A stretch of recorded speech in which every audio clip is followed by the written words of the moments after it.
പ്രധാനമന്ത്രിയുടെ കേരള സന്ദർശനം കേരളത്തിന് പ്രതീക്ഷ നൽകിയില്ല എന്ന് മാത്രമല്ല തികഞ്ഞ നിരാശയാണ് ഉണ്ടാക്കിയിട്ടുള്ളത്. കേരളത്തിലെ ജനങ്ങളുടെ ജീവൽ പ്രശ്നങ്ങളുമായി ബന്ധപ്പെട്ട് ഒന്നും പറഞ്ഞിട്ടില്ല. ഏതെങ്കിലും പുതിയ വികസന പദ്ധതികൾ കാര്യമായിട്ട് പ്രഖ്യാപിക്കാൻ കഴിഞ്ഞിട്ടില്ല.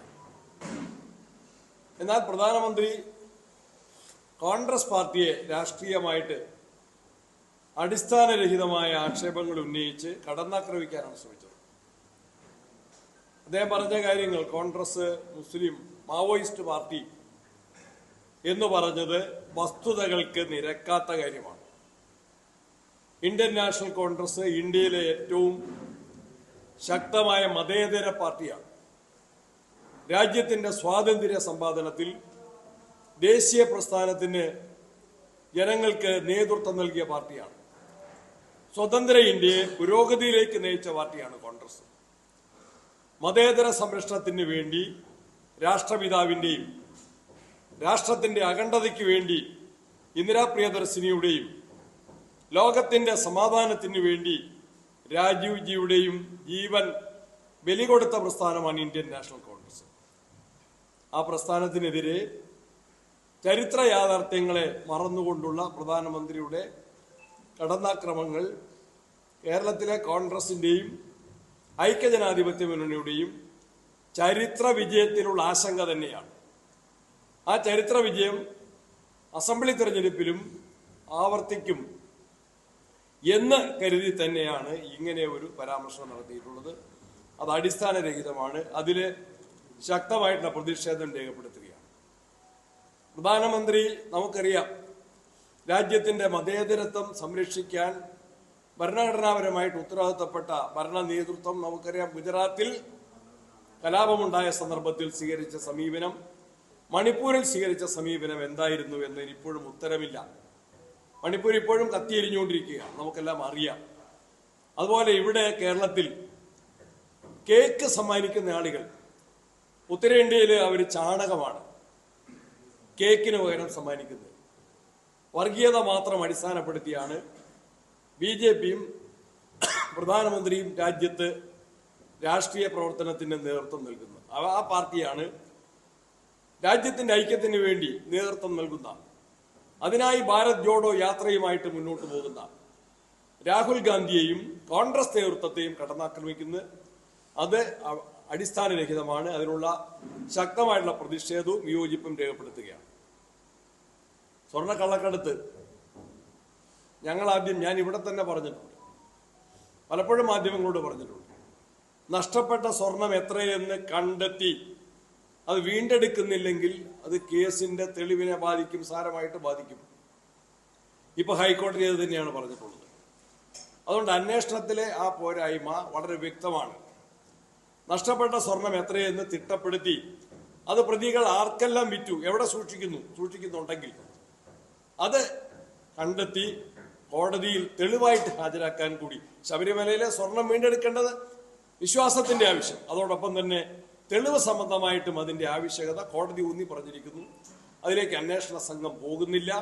ഇപ്പോഴും മാർക്സിസ്റ്റ് നേതാക്കന്മാരായ പ്രതികളെ പാർട്ടി സംരക്ഷിക്കുന്ന സമീപനമാണ് സ്വീകരിക്കുന്നത്.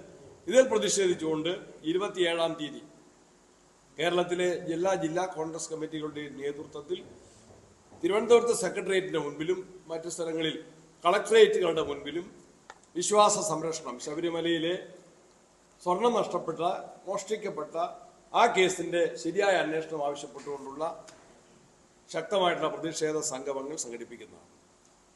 രാഷ്ട്രപിതാവിന്റെ നാമധേയത്തിലുള്ള തൊഴിലുറപ്പ് പദ്ധതിയില്ലായ്മ ചെയ്യുന്ന കേന്ദ്ര സർക്കാരിന്റെ നയത്തിനെതിരായി നിരവധിയായ സമരങ്ങൾ വിവിധ ഘട്ടങ്ങളിൽ ലോക് ഭവന് മുമ്പിലുള്ള 2 ദിവസത്തെ രാപ്പകൽ സമരം ഉൾപ്പെടെ കോൺഗ്രസ് നടത്തി കഴിഞ്ഞു.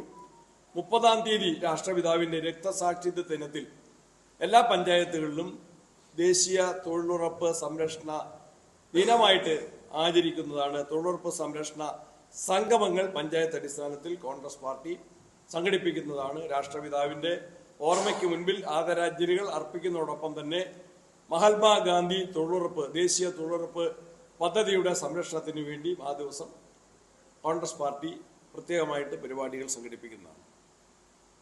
പിന്നെ മാർക്സിസ്റ്റ് പാർട്ടിയിലെ അഴിമതിയും പണാപഹരണവുമെല്ലാം ആ പാർട്ടിയുടെ മുതിർന്ന നേതാക്കന്മാർ തന്നെ, പയ്യന്നൂരിലെ മുൻ ഏരിയ സെക്രട്ടറി തന്നെ, ജില്ലാ കമ്മിറ്റി അംഗം തന്നെ ഇന്നലെ പരസ്യമായിട്ട് മാധ്യമങ്ങളുടെ മുൻപിൽ പറഞ്ഞത് വളരെ ഗൗരവമുള്ള കാര്യമാണ്. ഇത് മഞ്ഞുമലയുടെ ഒരു അറ്റം മാത്രമാണ്.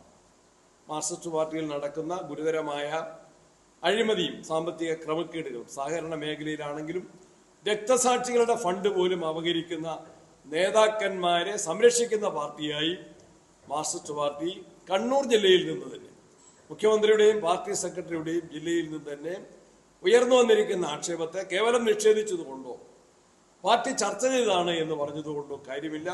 അതിനെ സംബന്ധിച്ച് കേസ് രജിസ്റ്റർ ചെയ്ത് അന്വേഷണം നടത്താൻ ഗവൺമെന്റ് തയ്യാറാകണം എന്നാവശ്യപ്പെടുകയാണ്. ഇന്നലെ ഡൽഹിയിലെ കോൺഗ്രസ് നേതാക്കന്മാരുമായിട്ട് ഞങ്ങൾ ആശയവിനിമയം നടത്തിയിരുന്നു. അതിന്റെ ഭാഗമായിട്ട് തെരഞ്ഞെടുപ്പ് ഒരുക്കങ്ങളുടെ പ്രവർത്തനങ്ങൾ ത്വരിതപ്പെടുത്താൻ തീരുമാനിച്ചു. 27-ാം തീയതി തന്നെ കേരളത്തിലെ കോൺഗ്രസ് ഇലക്ഷൻ കമ്മിറ്റി 27-ന് തിരുവനന്തപുരത്ത് ചേരുന്നു. അതേ തുടർന്ന് ജില്ലാ തലത്തിലുള്ള നേതാക്കന്മാർ, സംസ്ഥാന നേതാക്കന്മാരുടെയും DC പ്രസിഡന്റുമാരുടെയും രാഷ്ട്രീയകാര്യ സമിതി അംഗങ്ങളുടെയും ജില്ല തിരിച്ചുള്ള യോഗങ്ങൾ 3 ദിവസം കൊണ്ട് KPCCയിൽ ചേരുകയാണ്. സീറ്റ് ചർച്ച ഉൾപ്പെടെയുള്ള മറ്റു കാര്യങ്ങളുമായിട്ട് UDFും കോൺഗ്രസും മുന്നോട്ട് പോവുകയാണ്.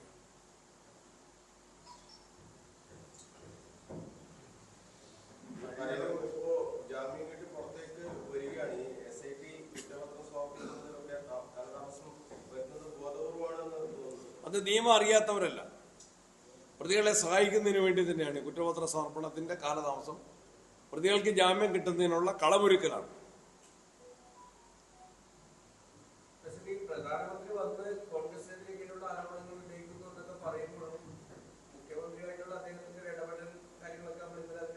അത് മുഖ്യമന്ത്രിയുടെ ഭാഷയിൽ തന്നെ പറഞ്ഞാൽ ഒക്കെ ചങ്ങാതിമാരാണ്.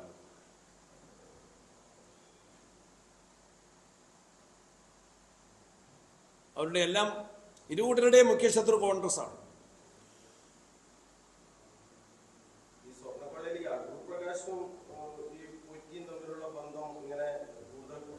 നമുക്ക് കൃത്യമായിട്ട് നല്ല ചോദ്യമാണ്.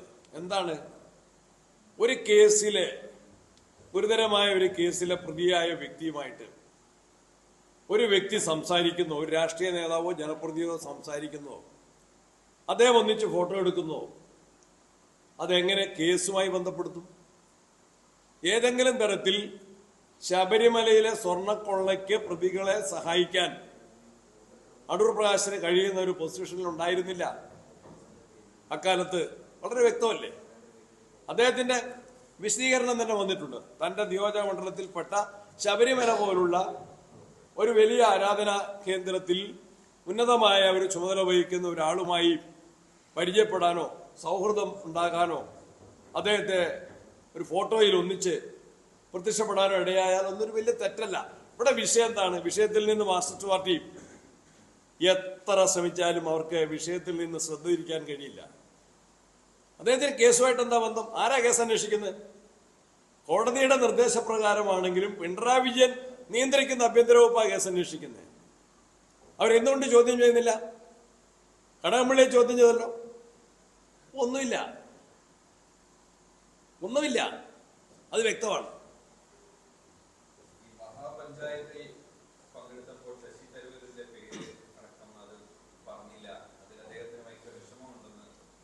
ഇല്ല, അതൊക്കെ ഒന്നും. ഇന്നലെ ഡൽഹി മീറ്റിംഗിൽ വരാത്ത അദ്ദേഹം കോഴിക്കോട് നേരത്തെ ഏറ്റിരുന്ന പ്രോഗ്രാം ഉണ്ടായിരുന്നു, അതുകൊണ്ടാണ്. ഞങ്ങൾ പറഞ്ഞില്ലേ, ഞങ്ങളെ ജനങ്ങളുടെ പിന്തുണ ഇപ്പോൾ തന്നെ കൂടുതലായിട്ട് കിട്ടിയിട്ടുണ്ട്. അതിനെ കൂടുതൽ ശക്തിപ്പെടുത്താൻ വ്യക്തികളും പ്രസ്ഥാനങ്ങളും ഒക്കെ മുന്നോട്ട് വരുമെന്നാണ് ഞങ്ങൾ കരുതുന്നത്. ഇല്ലില്ല, ഞങ്ങളുടെ രാഹുൽ ഗാന്ധി സംസാരിച്ചതൊന്നും ഞങ്ങൾ ഇവിടെ പരസ്യമായിട്ട് പറയേണ്ടതില്ല. അതൊക്കെ ഇന്ന്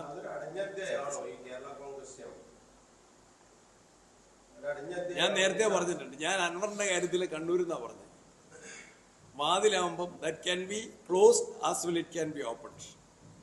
വാതിലെ ആകുമ്പോൾ അടയ്ക്കുകയും ചെയ്യാൻ തുറക്കുകയും ചെയ്യാം. മുട്ടിനും തുറക്കപ്പെടും. ആളെ നോക്കിയിട്ടാണല്ലോ ഇപ്പൊ അങ്ങനെ ഒരു സിസ്റ്റം ഉണ്ടല്ലോ. അല്ല വലിയ വീടുകളിലെ സ്ഥാപനങ്ങളിലൊക്കെ ആരാ വരുന്നത് നോക്കിയിട്ട് ഗേറ്റ് ഓർക്കുന്ന സംവിധാനം ഉണ്ടല്ലോ. നോക്കാൻ നമുക്ക് രാഷ്ട്രീയല്ലേ. പിന്നെ നിങ്ങളെന്താ ചോദിക്കുന്ന കാര്യം? ഇല്ലില്ല, നിങ്ങളാരും ആരും പറഞ്ഞു? ഞങ്ങളാരും പറഞ്ഞു? ഞാനാണല്ലോ UDF ശാക്തീകരിക്കാൻ. കണ്ണൂർ ജില്ല ഇന്നലെ കെ സുധാകരൻ രാഹുൽജിയുടെയും ഖാർഗെജിയുടെയും മുമ്പിൽ പറഞ്ഞതാ. കണ്ണൂരിൽ എത്രയോ ആൾക്കാർ ഇങ്ങോട്ട് വന്നു, NCP നേതാക്കന്മാരെ. ഉഭയകക്ഷി ചർച്ചകൾ തുടങ്ങുന്നതിന് മുമ്പ് തന്നെ PJ ജോസഫ് പറയുന്നത് കഴിഞ്ഞ തവണ മത്സരിച്ച സീറ്റുകളൊക്കെ തന്നെ കേരള കോൺഗ്രസ് ഇത്തവണ മത്സരിക്കുന്ന സീറ്റുകൾ വെച്ചു മാറുന്ന ചർച്ചകളൊന്നും ഉണ്ടാവില്ല. ഞാൻ എന്റെ ശ്രദ്ധയപ്പെട്ടിട്ടില്ല. അതൊക്കെ സൗഹൃദ സംഭാഷണത്തിലൂടെ UDF സീറ്റ് വിഭജനം പൂർത്തിയാക്കി. തീരുമാനമായിട്ടില്ല. ഹൈക്കമാൻഡ് തീരുമാനിക്കേണ്ട ആരൊക്കെ മത്സരിക്കും. അവരുടെ ഇടയിലുള്ള അഭിപ്രായ വ്യത്യാസം വന്നല്ലോ. അഭിപ്രായ വ്യത്യാസം വ്യക്തമല്ലേ. ജനപ്രതിനിധികൾ ഉൾപ്പെടെ നേതാക്കന്മാരുൾപ്പെടെ കോൺഗ്രസിലേക്ക് വരുന്നുണ്ട്.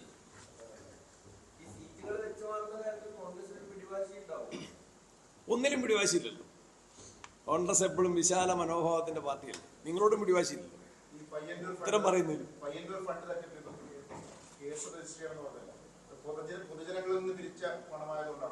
അതെ, അതും രക്തസാക്ഷി കുടുംബസഹായ ഫണ്ടല്ലേ.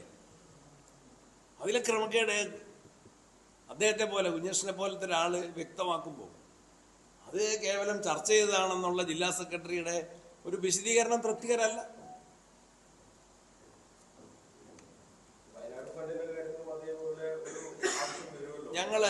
എനിക്ക് തന്നെ യൂത്ത് കോൺഗ്രസ്സുകാര് പൈസ തന്നത് 1 കോടിയിലധികം രൂപ യൂത്ത് കോൺഗ്രസ് സമാഹരിച്ച പൈസ എൻ്റെ പേരിൽ തന്നെയാണ്. 3.5 കോടി രൂപയുടെ സ്ഥലം അവിടെ രജിസ്റ്റർ ചെയ്തിട്ടുണ്ട്. എൻ്റെ പേരിൽ എന്ന് പറഞ്ഞാൽ KPC പ്രസിഡന്റിന്റെ പേരിൽ. ഞങ്ങൾ പിരിച്ച പൈസ കണക്കുകൊണ്ട് അത് കൃത്യമായിട്ട് ചെലവഴിക്കുന്നുണ്ട്.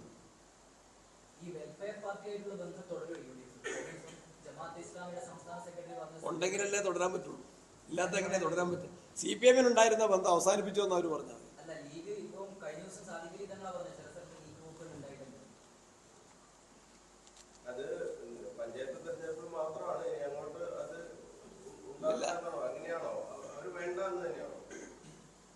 ഒരു ബന്ധം ഉണ്ടായിട്ടില്ല.